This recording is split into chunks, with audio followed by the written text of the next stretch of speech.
All right, so as you can see here, we've put all our stone down. Now we've run a compactor on the stone just to settle the stone down, because 3/4 clear stone, which we filled this entire space with, it's pretty much self-compacting. Basically, if we fill this with dirt, we would have to compact it at certain stages and lifts, because once we pour the slab and we do flagstone or put some type of finish on the concrete, you don't want it to crack and be all messed up. So keep that in mind. So now that the stone's done, now as you can see, we've left a couple trenches in here. Now basically what that is, we're going to be putting the rebar in our plans. We've got a rebar grid.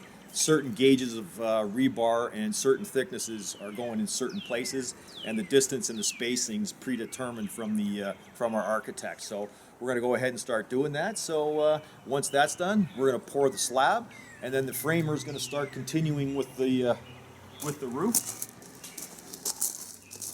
Once the slab is done, and then we'll tie all the rest of the house in. Now we've come across a little bit of an issue, which sometimes you can't foresee all the time. We had the roof going at a pitch this way here. The only thing, it's going to be hitting the window a lot higher than we first anticipated. So what we've decided here is we're going to change it up, and we're going to put a flat roof here. So it looks a little contemporary too, also with a flat roof, and it's going to look great. So we'll show you the progress as we're going. Great. Let's just get rid of this rebar here.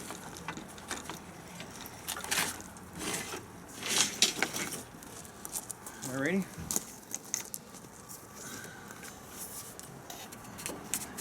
Normally we glue it, but it's in concrete, so we're not really too worried about it right now.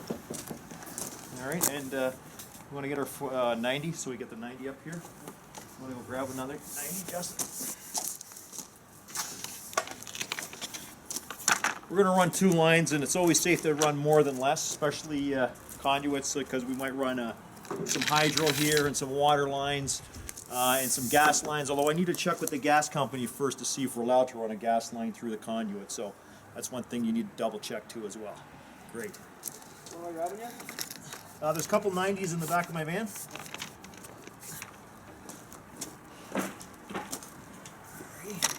One coming up here. And then we've chipped the concrete out a little bit here so it runs below it. And then we're just going to get the shoveling.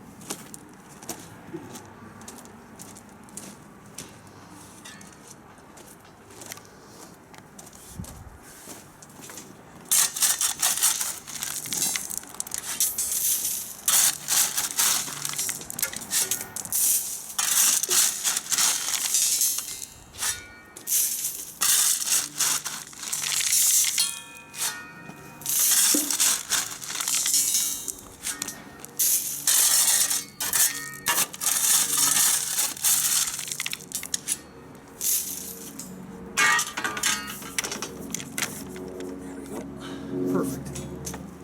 Oh, let's put the 90s on.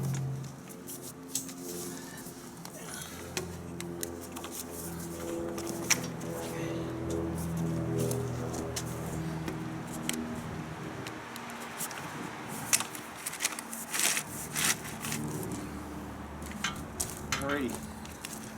Actually, you know what? Got to move these a little bit this way, because now I got to remember we're having a column here and a column there, so we don't want to run these into the columns. Justin, do me a favor. Yep. Go get me the concrete saw, cut it here and chip it out more. Move it away this way, because I forgot we got a column here and a column in the corner. I want to get these just outside that.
sure what, Larry?